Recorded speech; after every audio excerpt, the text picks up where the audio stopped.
Fire brigade bosses have identified hotspots across the city that they believe will become flashpoints on Bonfire Night.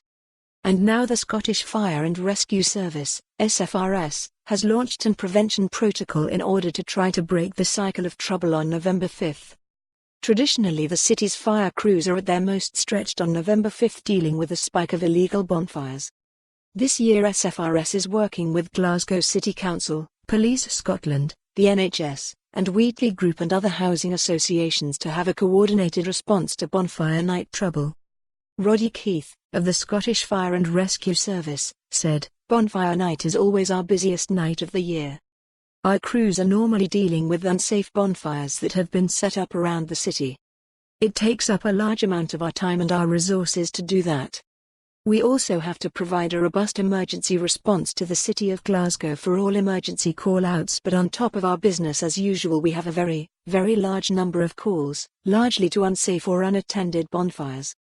Unfortunately, that is often associated with a level of aggression, often from young people, towards our fire crews who are only ever trying to keep the people of Glasgow safe.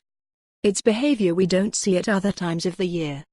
We ask people to please allow us to go about our business safely."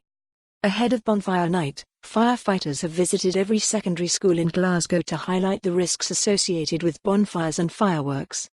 Agencies involved in the joint protocol are also urging residents to attend organised fireworks displays.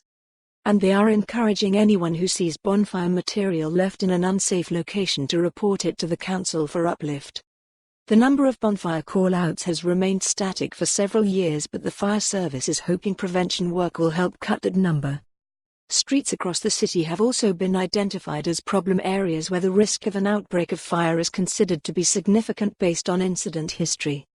There are 23 in the northwest of the city, 26 in Glasgow South and 11 in Glasgow North East.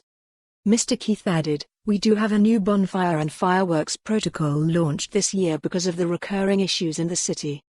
I know that our safety message does get through to a core group of people, but we were stepping up our arrangements this year to try to break that cycle and see a downward trend over the next few years." The Scottish Burn Children's Club is also backing the Bonfire Night safety message this year.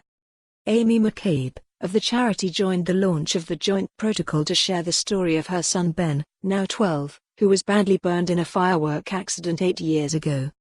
Ben, his brother and their dad were at. For more on this story, visit the news article link.